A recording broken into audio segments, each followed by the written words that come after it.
आपने ताजा ताजा गठबंधन लोकसभा चुनाव से थोड़े दिन पहले ही तोड़ा था समाजवादी पार्टी से आरएलडी ने, तो आपके पास एक्सपीरियंस है, अनुभव है। ये कह रहे हैं हम सबको प्रतिनिधित्व देते हैं। प्रदीप भंडारी जी कह रहे हैं कि सिर्फ यादवों में भी कुछ एक खास वर्ग को ही देते हैं प्रतिनिधित्व। तो ये आपको समझाना है, ऐसा है क्या? कौन बांट रहा है? प्राची जी एक बात तो पक्की है, इस देश की संसद में खड़े होकर माननीय प्रधानमंत्री कहते हैं मैंने इतने दलित मिनिस्टर बनाए, इतने पिछड़े मिनिस्टर बनाए, तो ये मूवमेंट तो चल गया, रुकने वाला तो है नहीं। यहां तक कि कांग्रेस के सबसे बड़े नेता, सो कॉल्ड इंडिया गठबंधन की सबसे बड़ी पार्टी कांग्रेस, उसके सबसे बड़े नेता राहुल गांधी जी कहते हैं मैं अपने दादी के समय में जाया करता था, अपने पिताजी के समय प्रधानमंत्री कार्यालय जाया करता था, माननीय मनमोहन सिंह के समय में जाया करता था, उनके पिछड़ों के दलितों के हक नहीं मिले। तो कांग्रेस की तरफ से एडमिट फैक्ट है कि 60 साल के करीब पिछड़ों के दलितों की वोट ले ली, उनके हक नहीं मिले। तो कहीं ना कहीं ये मूवमेंट तो चल गया, ये तो आगे चलेगा। लेकिन जो पीडीए है, ए का अर्थ पूछ लो कि भाई ये ए का अर्थ क्या बताते हैं, पिछड़ा, दलित, और ए क्या है, ये मैं जानना चाहता हूं। बता दीजिए एक बार पराग जी, फिर बहुत देर से एमएच खान जी आ रहे हैं, लेकिन पीडीए तो आप ही का है, आप ही बता सकते हैं। फिर एमएच खान जी फौरन आ रही हूं आपके पास। ए का मतलब एक बार बता दीजिए, स्पष्ट बताइएगा। देखिए मलूक जी जो हैं वो बहुत सम्मानित व्यक्ति हैं और इनका मैं पर्सनली भी बहुत सम्मान करता हूं। हमारे राष्ट्रीय अध्यक्ष आदरणीय अखिलेश यादव जी ने एक नहीं कम से कम 20 बार ए का मतलब बताया है। ए का मतलब आधी आबादी और ए का मतलब वो अगड़े जो सामाजिक, आर्थिक और राजनीतिक तौर से पिछड़ गए हैं। यानी पीडीए जो जयप्रकाश नारायण जी ने जो क्रांति शुरू की थी उसका एक एक्सटेंशन है शोषितों, दलितों, अल्पसंख्यकों और जितने भी सामाजिक।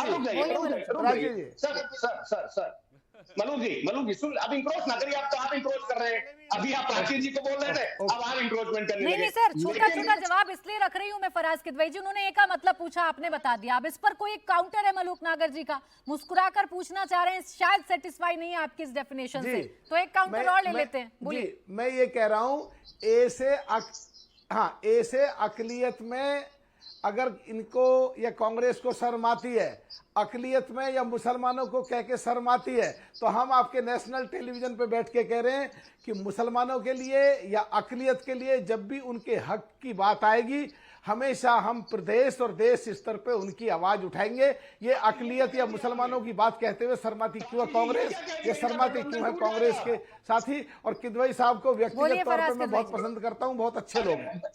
प्राची जी, मलूक जी ने बहुत बड़ा स्टेटमेंट दे दिया, इनका गठबंधन अब टूट जाएगा भारतीय जनता पार्टी से।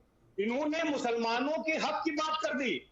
मतलब आपने कितना बड़ा रिस्क ले लिया। जयंत जी आपको जो है ना, वो मैं क्या बताऊं, आप बहुत सम्मानित व्यक्ति हैं, जयंत जी आपसे नाराज हो जाएंगे। आपने जो आप नहीं कर पा रहे, मलूक नागर जी कह रहे हैं, जो आप नहीं कर पा रहे वो उन्होंने कर दिया।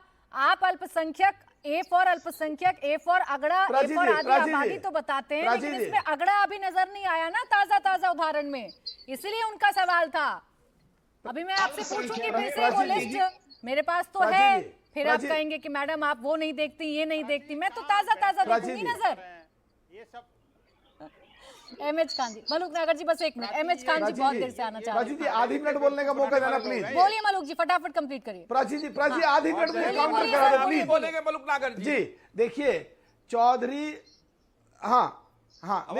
चौधरी चरण सिंह जी के विचार, चौधरी चरण सिंह जी के विचार जो माननीय प्रधानमंत्री जी देश में जैन जी को लेके आगे किसानों की बात कर रहे हैं, तो माननीय मुलायम सिंह जी ने भी चौधरी चरण सिंह जी के साथ किया। हम पे ज्यादा, हम इस चीज के पक्षधर हैं। ये देश सब जाति धर्मों का है। इस पर बात करेंगे, प्रदीप भंडारी से जवाब लूंगी। आ जाइए डॉक्टर एमएच खान जी। फराज जी एक मिनट रुक जाइए। अब ये मलूक नागर जी वर्सेस फराज किदवई जी का डिबेट नहीं है, मुझे पता है अभी नए अलग हुए हैं, आप लोग ज्यादा एक दूसरे के राज खोल सकते हैं, लेकिन एमएच खान जी को आना ज्यादा जरूरी है। एमएच खान जी बहुत देर से बोलना चाह रहे हैं। एमएच खान जी बताइए। जी मैं कह रहा हूं, सबसे पहले ये कह रहे थे कि बांग्लादेश के ऊपर कुछ नहीं बोला। बांग्लादेशी घटना को मैं कंडम करता हूं और निंदा करता हूं और ये मांग करता हूं कि बांग्लादेश के अम्बेसडर को बुला के फटकार लगाइए और डांटिए कि कैसे हिंदुओं का कत्लेआम हो रहा है। अगर ये नहीं कर रहे हैं आप, तो इसका मतलब आप नाटक कर रहे हैं और कह रहे हैं भारत माता की जय बोलो। लो मैं बोल दे रहा हूं भारत माता की जय, वंदे मातरम बोल दे रहा हूं मैं। अब जवाब इसका देना आप मलूक नागर जी कह रहे हैं, अरे प्राची जी, मलूक नागर जी एमपी हुए थे तब जब बसपा और क्या नाम है, सपा एक साथ थी, उनके विचारधारा एक थे, तब ये एमपी हुए थे। आज एमपी से उस चीज धारा विचारधारा से हटकर किनारे जा रहे हैं। देखिए, कोई आदमी नहीं चर्चा कर रहा है कि गरीबों की महंगाई पर चर्चा कब होगी, कोई नहीं कह रहा है कि नौकरी कब मिलेगी। अब ये बटेंगे कटेंगे, ये एक हो जाओगे फला। आज फराज किदवई ने ये कह के साबित कर दिया कि मुसलमानों की रहनुमाई अखिलेश यादव जी नहीं करते हैं। ये फराज किदवई ने साबित कर दिया कि मुसलमानों का कोई हिस्सेदारी नहीं है। क्या बात करते हो साहब, जब कोई किसी को मुसलमान कहीं पसंद नहीं आ रहा है तो हिस्सेदारी कहां से मिलेगी मुसलमानों को? साफ साफ इन्होंने फराज किदवई ने मना कर दिया। ये से आधी आबादी, ऐसे अगड़ा जो पिछड़ा हुआ है, ये तमाशा कर रहे हैं बैठ कर यहाँ पर। मलूक नागर जी, अपने आप को सुधार लीजिए, रोज रोज विचारधारा मत बदलिए, अच्छा, एक विचारधारा पे रहिए। ठीक है।